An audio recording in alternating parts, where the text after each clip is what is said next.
Hey there guys, and welcome to another of my top whatever lists. This time I'm going to be counting down the top 5 best, worst, and most interesting bosses I've encountered in video games. Every game always ends with a boss, a final test of everything you know. The final, when everything from the entire game comes together, a culmination of the story, the mechanics, generally speaking, the one slice of everything the game has to offer. And we have seen a great number of different bosses over the years. This list is going to be focusing on primarily the plot side of it. Which bosses were the best? Which bosses do you just look back on and you hate these guys? The ones that really made you think, you understood them, they were very well fleshed out, and my god, could you not stand them? Did you finish up actually fighting them, and, to borrow a phrase from Lampoon, say, "Take that, you fuck!" I don't usually go into profanity, but hey, he said it. I didn't do it. Which bosses did you finally, finish and fight, and at the end of it, you're like, now what was that about? What's going on? When much of the plots just sort of make up, or you got so lost, you're like, okay, I guess I won. Those are my worst bosses. My most interesting bosses is a bit of a list apart. It's the ones where the boss themselves may not be effective, but the way it was done, made the game just very tweaked. Very interesting and refreshing. So even though you may not have enjoyed fighting it from a narrative perspective, it really gave the entire game a new sense of light or a new understanding. In some ways, these may be the best bosses in terms of the overall game, but the boss itself is not someone that you came to despise. Now, I probably shouldn't have to say this, but I'm going to anyway. Guys, this is a list of boss battles, so obviously, yes, there be spoilers. Usually when I'm talking about a battle, I'm showing the battle, or the cutscene right before the battle. So yes, there are mad, crazy spoilers going on. The only real warning you're going to get is when I very first introduce the game and the battle, I'm going to go ahead and put the picture of the battle up there. Which, for the most part, most games, the last battle isn't really a surprise. You sort of have an idea. So, at the very least, if you don't want to know anything about the game when the picture comes up, pause the video and, jump ahead. So, that's the best I can do for you guys. If you want no chance of spoilers, then just stop watching now. I won't be offended. I understand. But, just wanted to throw that out there. Spoilers will be ahead. So, without further ado, number 5 worst boss ever. Bowser. Okay, seriously, what is the deal with this guy? Every bloody Mario game, he steals Peach for some reason that's never explained. It's just something he does. I've heard it has something to do, she has some sort of special rod that will let him do something or other. I don't even know. I have no idea why in the world he wants Peach so much. Peach is Princess of the Mushroom Kingdom. In a lot of the games, he has actually taken over, the entire world except the Mushroom Kingdom. Why is Mario not saving those people? Why does he wait until he steals Peach? And why does the world change so bloody much? I have no idea what is going on with Bowser. And plus, in all of the, add-on stuff, in the RPG, sometimes he's a villain, sometimes he's not. He's always after Peach, and, he's, protecting her. It's so weird, and the whole continuity is so bizarre. I mean, Bowser just does what he needs to do, it seems like, and there's no real desire to tell a cohesive story. Number 5 best boss. Marskull Godwin from Suikoden 5. Technically not a boss because you don't encounter him directly, but he is the one that you find in the very last game of the room, so I think he counts. Marskull Godwin, at the end of the game, he has a piece of dialogue. And at the end of it, he says, basically it's like, we did what we did because we thought that, your parents did not have the wisdom to rule and they were squandering the power. And we wanted, the nation to be truly great. We did. We had all the noblest intentions, and then the power just started seeping into our hearts and into our souls. And, I don't like Marskull. I don't appreciate him. He freaking killed my parents. But I find it very hard after that little, bit of soul bearing at the end of the game to blame him over much. It was just, he was another person that had good intentions, or, okay, I can't say good intentions, but I understand where he came from. He felt like the kingdom was not being served as well as it could be. And he had been applying for political power, and he made a really, really dumb decision. But, and I'll say this again, the bad bosses in my books are the ones that are just, take over the world. Bosses like this make me appreciate a game more, because you understand where they come from, and you can totally empathize with them. And yeah, I'm glad I took him down, but, at least I saw where he was coming from. He had a full story arc, and it was very rewarding. Number 5, most interesting boss. Jecht from Final Fantasy X. The Final Fantasy X final encounter is kind of unique for the Final Fantasy games. Almost always, your final boss is you're coming up against someone who is trying to destroy the world. And yeah, you could say Jecht is trying to do that, but not really. When you encounter him, it really, you have a little bit of a sit down with him. You talk to him a little bit. You kind of compare notes. He talks about how proud he is of you and what you've done. And, there's a sense of foreboding and fate that hangs in the air. There certainly is a sense of both you and Jecht have certain parts you have to play, and there's no getting around those roles. But Jecht himself has nothing against you. He doesn't want to hurt you. He wants to protect you. He's proud of you. It's a very, very heartwarming scene when you come up against Jecht, and it's wonderful. So you end up beating Final Fantasy X, and it's just sort of almost like a melodramatic, beautiful moment at the end of that game. Because, you don't get to go home and be like, trumpets blaring and you're an amazing person, but it sort of puts this, wonderful stillness over the game that makes it more than just going out and, beating up pixels. 4th worst boss character.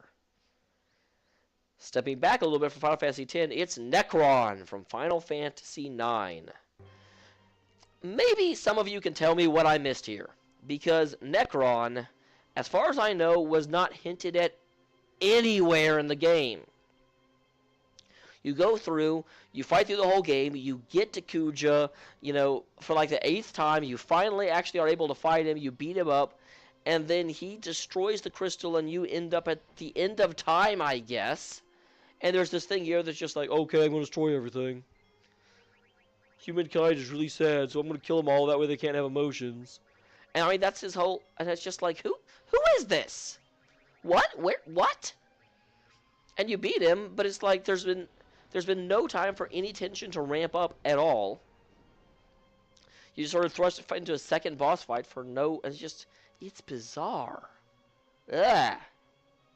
I do have to say, I did not put Ultima Mercia from Final Fantasy VIII on this list, because basically, look at Necron. It's the exact same rant, because Ultima Mercia is the exact same. The only quasi-difference with Ultima Mercia is that the whole thing about Seed was, put together secretly in order to fight her. That's a reveal at the end. Kinda makes it a little less bad, because at least there was some foreshadowing, even though barely any. But still, not a good boss fight, not good. But a good boss fight is number 4th best boss fight.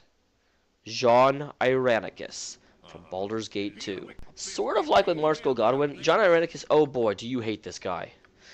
He puts you through so much. He kidnaps you, he tortures you, he abducts your sister, it tortures her through like half the game before you can get her back. He makes you go all over creation, doing all sorts of stuff, trying to catch up with him. And at the end, what did he want to do it for? Well, he used to be an elf, and he got cast out. And that meant he wasn't immortal anymore, because elves in Forgotten Realms are immortal, rather than just really long-lived. And he wanted his immortality back, so he was trying to basically torture you enough to get the god bit of your genes to surface, so he could extract that and use that to make himself immortal. What a jerk! But at the same time, what an interesting story. This is not Necron that's just hanging out, oh, okay, gonna kill everyone. There's a lot going on there. There's a lot of, again, you can understand why he's doing it. his plan, although twisted and disgusting, makes a lot of sense at the end of the day.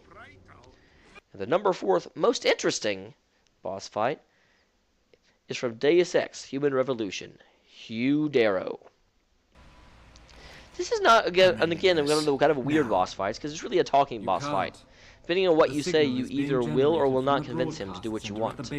But Hugh Darrow, the world of Deus Ex: Human Revolution is occurring right at the point where we have unlocked the genome. And we are actually able to augment it and make ourselves smarter, faster. We're able to, use it to repair nerve damage. We're able to do a lot of things that make humans more than what they have been in the past. For humanity to survive beyond this, obviously, there are some people that are like, well, you can't do that. That's changing God's design. You can't just go in and start changing the way humans are made up. What makes us humans anymore? Hugh Darrow, interestingly enough, is the very, very first person who discovered a way to do this and later really regretted it. And so he goes in and he decides that gene manipulation is something that should be completely undone and ignored. So what does he do? He ends up getting in touch with some pharmaceutical company, releasing a new chip for everyone that has these augmentations implanted in them, which is supposed to help, and then turning on a frequency that makes all of the augmented people with this chip go frickin' crazy. And they go around and they start killing people. Why does he do this? Well, yeah, a couple of 1,000 million people are going to die, but at the end of it, people will be like, oh, augmentations are bad, we should never do this again. So yeah, he's willing to sacrifice a great majority of the world in order to make sure people stay human. Horrible jerk of a guy. There's way better ways to do it, but he saw that there was no way he could logically argue people against this because there were so many people benefiting from it. And at the end of the day, I know I keep saying this, but that's a person that you understand. That's a person that, although I was very glad to, toss his plans to ruin, the reason I have put Darrow onto my interesting list rather than my, great boss list, because the big difference between the two is that my great boss lists are the bosses that just really made the game into visceral, you really understand and despise these guys. Whereas the interesting bosses are much more of boss encounters that they weren't people you hated. It gave the game more of a meaning. And the thing about Hugh Darrow is that the game actually allows you to take his side if you want. As you can see from the video, this is not a fight where you're going in with guns and shooting. This is a fight of the minds where you're trying to convince him to see things your way. But at the end of the game, it completely gives you the option to say no. Augmentations are actually bad and we need to stop this. And you can, accept his viewpoint. And so this is an encounter, in order to come to a meeting of the minds, but you can actually assume his point of view. He is an antagonist, but he's not a firm antagonist. He's an antagonist. You can actually join his side and not be going down an evil path if you do so. So it's a very, very unique and refreshing way to approach, a person that's done terrible things. But, I always say that the best boss characters are the ones which you can sort of look at and understand what happened to them. This boss character is one which not only can you understand it, the game gives his point of view as a completely valid and understandable one. The third worst boss character, Necron from Suikoden 2. As you guys saw on my other list, I love Suikoden 2. Suikoden 2 is a fantastic game. But, the Necron sequence is awesome. I really like the way they did it. I really like the way they set it up. But Necron's character, he's an ancient vampire that abducts young women in order to turn them undead, and then get tired of them and then abducting more young women. And that's pretty much it. There's no explanation of why he does this, what he gets out of it, what the point is. No explanation about his overall goals or why he's helping, the other bad people, and to whatever extent he is. We know he wiped out one of the main character's villages, and again, we don't know why, just because he could, I guess. His character has no foundation, no basis. I know, whenever I actually fought him, because you fight him 2 times in the game, And the second time when I actually was able to defeat him, I was the joy I felt having defeated him came more from the fact that I hadn't been able to the first time than from any story reason they'd given me for thinking he was a bad guy. He was just so shallowly developed. The third best boss character. In stark contrast to Bowser, we have Gannon. Now, I do have to say specifically, this is the Ocarina of Time version of Gannon. In most of the other games, Gannon is actually not a very good character. There's no explanation as to why he is, seeking the Triforce, other than he wants to, be a god. Kind of boring. But Ocarina of Time, if you read between the lines, it doesn't say it explicitly, but it does give you a lot of information about it. Gannon was born and destined to rule the Garindo, which is a nomadic desert-dwelling people. Because they were nomadic and desert-dwelling, their civilization really didn't have a whole lot. They had to really eke out a living. It was tough on them, and he was just suddenly growing up, just having to rule his people.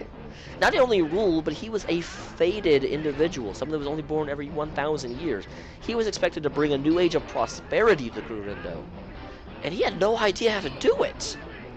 And, wouldn't you know it, right bloody next door, like a 30-minute, ride to one side was the borders of Hyrule. A blessed, wonderful, prosperous nation with flowing lakes and growing, fields, canyons, mountains, everything. This place was just, if you ever see that Family Guy where Thomas Edison, has this big resplendent house with all the lights everywhere, that must have been, and then neighbors next door, that's how Gannon must have felt. And he completely, with all this pressure on him and all this desire to be this great and wonderful leader, he snapped. And he researched Hyrule, and he found out that Hyrule had some magical artifact called the Triforce, which was the reason it was so prosperous, and he went to steal it. He said, "No, man, we need that!" And of course, once he got it, he went completely stark raving mad with power and just started doing whatever the bloody hell he wanted. But the backstory to that was so beautiful. And so, again, human. Ganon started out with, I won't call them good intentions, but certainly, wanting his country to prosper and not really caring about anyone else. So it could be worse intentions. The third most interesting boss encounter. Nyx from Persona 3. The Nyx Avatar battle, when you finally beat it, and I do mean finally, and you finally get past it, it is such an interesting and rewarding storyline component. Because Nyx, unlike pretty much every other boss on this list, Nyx has absolutely no hostile intentions towards humanity. Nyx is, in a way, coming in order to bless humanity. Humanity has, as a whole, been wailing out in despair and sorrow and wishing for the end of the world. And Nyx comes along to give it to them. And whenever you fight Nyx, you are effectively having to say, no, this is not what humanity wants, and give enough of a, wall of resolve that Nyx is like, oh, okay, well, you don't want it to be destroyed. All right, bye! And it's so refreshing to have a game where the final boss is not someone... a lot of people on this list, are bosses that you have a reason to respect to a certain extent. You have a reason to understand. But this time it's a boss that doesn't even... It is on your side. It's just a difference of opinion. It's such a refreshing look at that. And... this great and omnipotent over-being that you have to be so strong, and even then you can't actually beat. But thank goodness Nyx doesn't actually want to kill you. The second worst boss character I've ever seen. The Dragon Age's The Archfiend. I really like Dragon Age. Dragon Age was a fantastically put together game. I really appreciated it. But my fondest memories of it are not fighting the Blight, and not fighting, any of the Blight demons or the Archfiend or anything like that.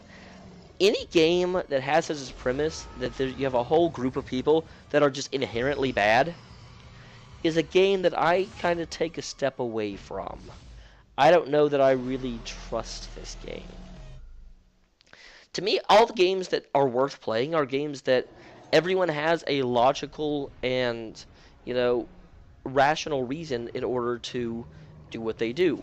Games that are just like, oh, it's an orc, just kill it. I don't like that, because that comes very close to racism.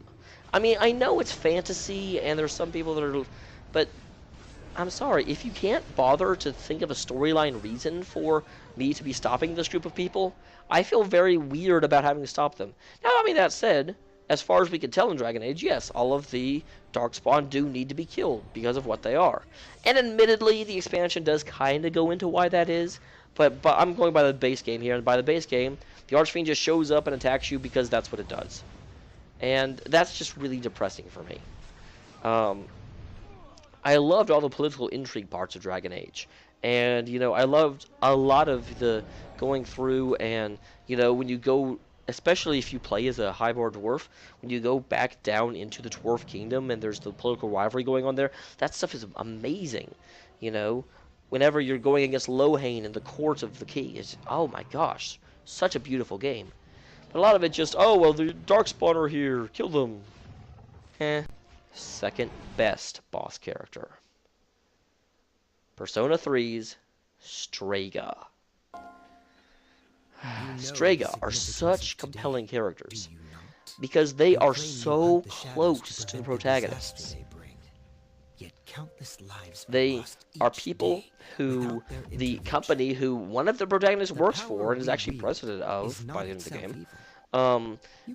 During the very, very early days where they were trying to figure out, the way Shadows worked, they just took some kids, forcefully, shoved personas into them, and basically the kids, since it wasn't naturally awakened, since it was done scientifically, the personas kind of quasi-rejected the host, and they were just horribly, horribly sick and in pain for the rest of their lives. And a lot of them really, really just dreamed of the day when they just die and be out of this misery. But rather than they just kill themselves, they enacted a plan and actually were the ones that were trying to cause Nyx to come into everything. Because they felt like, if this was what humanity was capable of, humanity did not need to continue. If they just killed themselves, then they wouldn't be doing anything about the problem, which their existence was a symptom. And when that all comes to light at the end, and you end up having to fight and defeat them, you just feel so horrible. Because it is, I mean, it's almost like kicking a handicapped person. They've been through so much hardship in their life, and they're working so hard, but what they're working towards is something that cannot be allowed to be. But you still have such empathy for them. So, wonderful boss here, a great setup of an, conflicting design and conflicting ideal. The second most interesting boss character, Silent Hill. Specifically from Silent Hill 2. In Silent Hill 2, really I would say the primary antagonist is the town itself. Silent Hill is apparently possessed, and if you go there, it has basically risen up and consumed its citizens. And if you go there, Silent Hill will reflect your own inner heart back at you. Rather than get a persona if you come to its terms, you just get to live. But the whole game, once you get to the end of it and you understand what's actually going on, you play through the game again and there's so much symbolism and so much real worth there. Actually looking at so much of the things that you see and the other characters you interact with and understanding what's really behind them. The town is just, I mean, it makes the entire game the final encounter. Once you understand what Silent Hill really is and what it's doing. And, it's such a wonderfully beautiful experience. The worst boss character I've ever encountered. Holding hand in hand with Silent Hill, here comes another one from the horror game genre. Albert Wesker. Albert Wesker started out as a great character. He was a scientist. He invented this new virus that would make things into zombies, and he wanted some combat training. So when he was trying to sell it, he could say, yes, highly trained people, this is what happens. The problem with Wesker is that as the games kept going, he gets more and more ridiculous. He ends up being the, like, Mary Sue of the series. Whenever anything is happening in any plot that doesn't make sense, Wesker did it. Every time. And it gets to be so frustrating going through that. You know, let me just put it to you this way. The plot of several Silent Hill games is that Wesker is trying to get into this location in order to get this virus so he can sell it to foreign powers. Yet, whatever Wesker himself is infected with is clearly much, much better than that virus.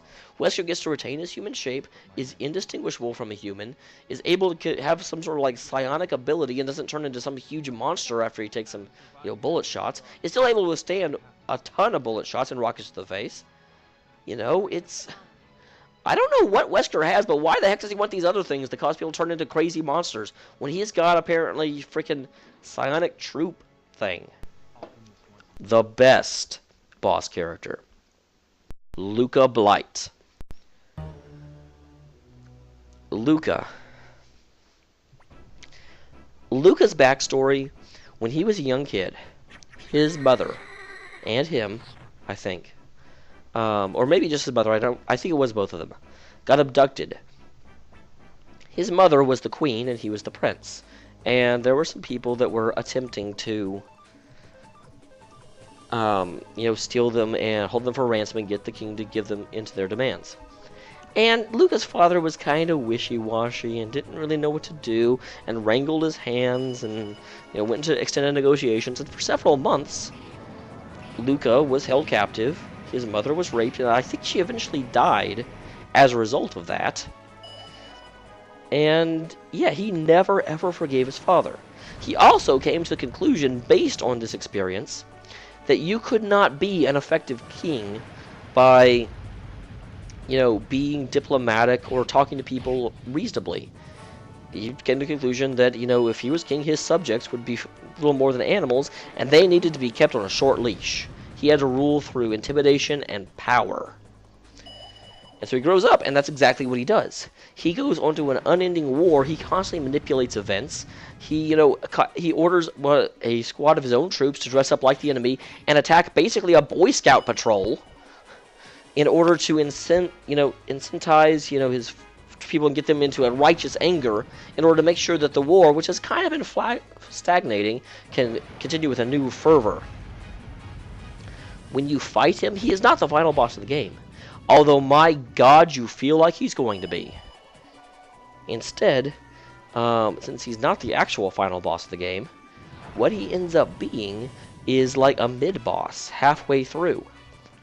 But the game still plays out as though he's the final boss. You separate into 3 teams. One of you stops him here, and you fight him until that team is dead.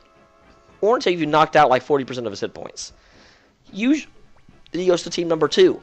And that team fights him until they are dead. Or until he's down to like 70. Or knock off another 30% of his hit points. And then finally, their final team goes up against him. And after that one, Luka runs off, and you give chase. And you go up, and you try and catch him.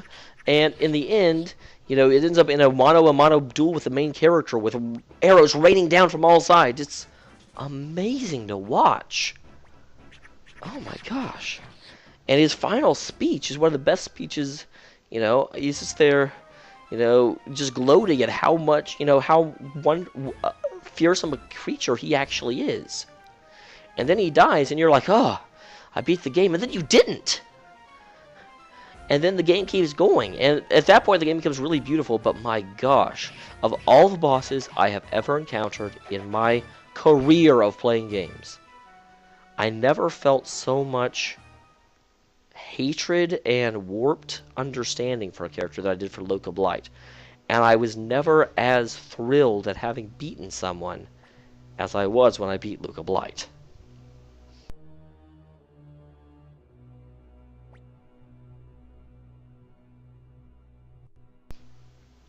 Whew. So, that only leaves us with one. The most interesting boss encounter from Suikoden 2 Spoiler freaking warning. Joey Blight. Yes, Suikoden 2 actually has an example of a terrible, a wonderful, and a unique boss encounter. I told you guys there was a reason I like this game. At the actual, true-to-life final boss is Joey Blight. If you have not played the game, stop listening now. There's a bunch of things you have to do in order to get the Joey Blight fight to happen. Actually, that's not true. You can get the Joey Blight fight to happen just about any time, but the only way to get the good ending for it is to do a whole bunch of stuff. Suikoden is based off an old myth that says in times of chaos, in times of strife, there are going to be 108 individuals scattered throughout the land with the power to determine the path of fate.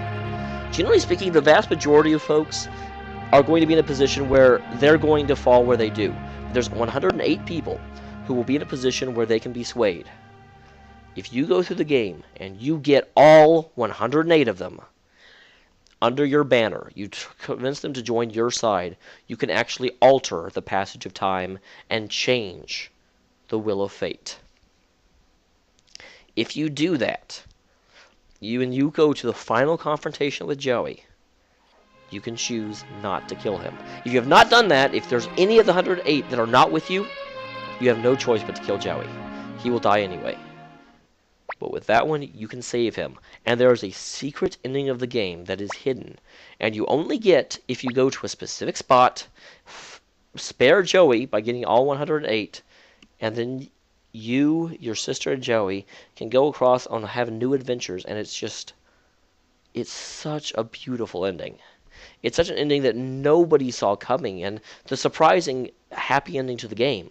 Because the game sets up after Luka, since I just finished talking about Luka, you end up going into a situation where Joey has become the leader of Highland, which is your enemy. You're the leader of the Free Cities. And neither of you are actually able to stop being the leader. Both of you are like, okay, let's just stop fighting. And the problem is, both of your respective countries are like, well, sure, we'll stop fighting. They just have to agree to this. And both countries are demanding things that are unrealistic.